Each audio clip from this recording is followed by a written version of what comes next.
আসসালামু আলাইকুম। আমরা যে অবস্থানই থাকি না কেন, যার যার নিজ নিজ অবস্থান থেকে সবসময় শুকরিয়া আদায় করতে হবে আলহামদুলিল্লাহ। যাই হোক, আজকে আমাদের ভিডিও করার মূল উদ্দেশ্য বা কারণ হলো আহ, আমার আব্বার ইচ্ছা এবং আমার ইচ্ছা, দোনোজনার ইচ্ছা বা সমন্বয়ে আমরা একটা অয়েল মিল বা তেল ভাঙানো মিল বসিয়েছি। তাও প্রায় 1.5-2 বছর হয়ে গেছে।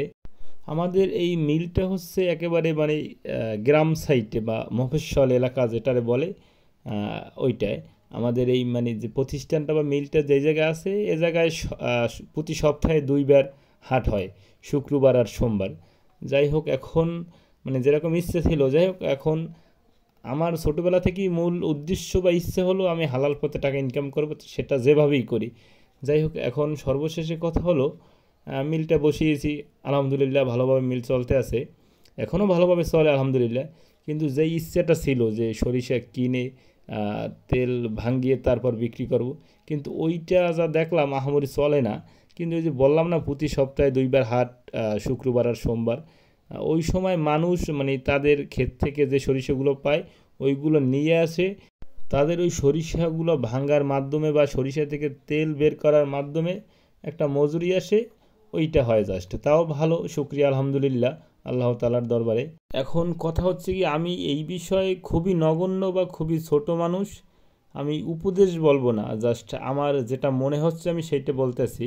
আমার মনে হয় যদি কেউ এই অয়েল মিল বা তেলের মিলের ব্যবসা করতে চান, তাইলে যেহেতু আমি বিভিন্ন শহর বা টাউন সিস্টেমের জায়গায় আমি গিয়ে দেখছি, মানে তারা যে পরিমাণে প্রতিদিন তেল বিক্রি করে, মানে ভাঙিয়ে রাখতে পারে না, সাথে সাথে বিক্রি হয়ে যায়, মানে প্রচুর পরিমাণে বিক্রি করে। যাই হোক, আগেই বলছি আল্লাহ তালা যে অবস্থাতেই রাখবে, শুক্রিয়া আলহামদুলিল্লাহ আলহামদুলিল্লাহ আলহামদুলিল্লাহ। কিন্তু তারপরও জাস্ট মানুষ তো একটু ডেভেলপ করতে চায়, আল্লাহ তালাই তো চেষ্টা করতে বলছে।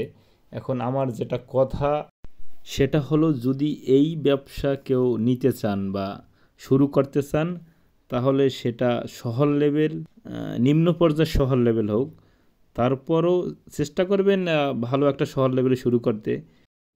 আল্লাহ তাআলা যদি চায় তাইলে দেখবেন খুব ভালোভাবে চলবে। এটাই আমার কথা। আসসালামু আলাইকুম।